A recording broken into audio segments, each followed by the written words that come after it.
London at dawn. The Thames is in full flood, its muddy waters turned to a deep blue by the cloudless sky above. The rising sun is picking out every detail of the Palace of Westminster, its honey-coloured limestone now golden, transforming what is too often a museum of pomp and empty circumstance into something startlingly beautiful.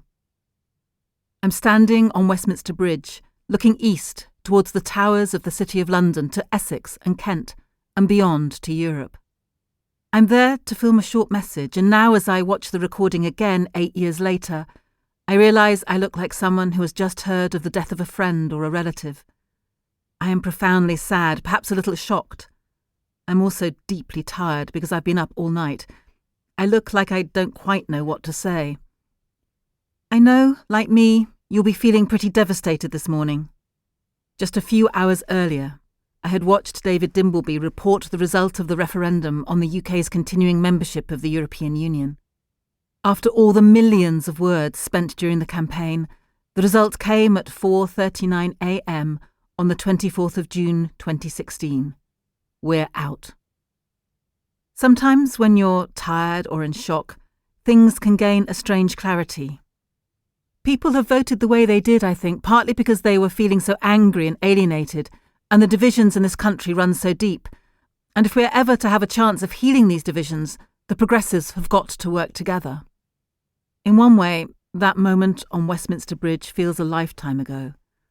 Our country has gone through so much since, and if anything, the alienation and polarisation are much greater today than back in 2016. But the truth was clear even then. Brexit was the result of division, and it would make those divisions worse. The fact that England and Wales voted to leave and Scotland and Northern Ireland to stay has put incredible strain on the myth that the United Kingdom is an equal partnership of 4 nations.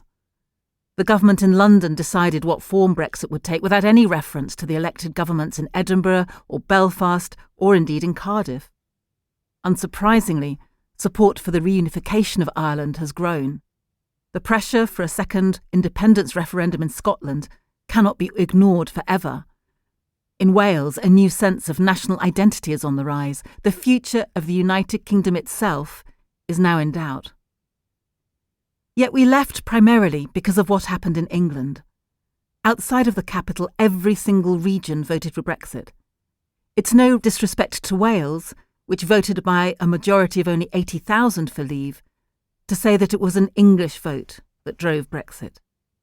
And many reasons have been advanced. It was because of the way communities had been abandoned when so much of our industry collapsed in the 1980s, because of the hollowing out of local democracy intensified under Margaret Thatcher, because the deregulated City of London had sucked more and more investment out of the regions, because the great institutions that we all shared, like the NHS, were being trashed, because the old elites of Eton and Oxford were not only strengthening their grip on the reins of power, but were now looking increasingly to tax havens and Wall Street to better themselves and their friends, and 100 other betrayals. And, to be honest, because those who benefited economically from all these changes, and from the UK becoming a more open and diverse society, did not do enough to share these gains fairly, and often sneered at those with a more traditional view of England. It was this sense of division that led me to try something new. In the months following the 2016 result, I travelled to as many leave voting areas in England as I could, to hear from people first-hand and face-to-face why they had supported Brexit. Sometimes this was difficult. More often it was refreshing and reassuring because there was so much more that we agreed on than held us apart. Many people were angry, of course they were, but if you took the time to go and paid them the courtesy of listening, then common ground could emerge. One theme that continually arose throughout this listening exercise, which my small team filmed and shared as best we could, and which came to be known as Dear Leavers, was people's sense of pride in the places where they lived, but simultaneously their feelings of powerlessness.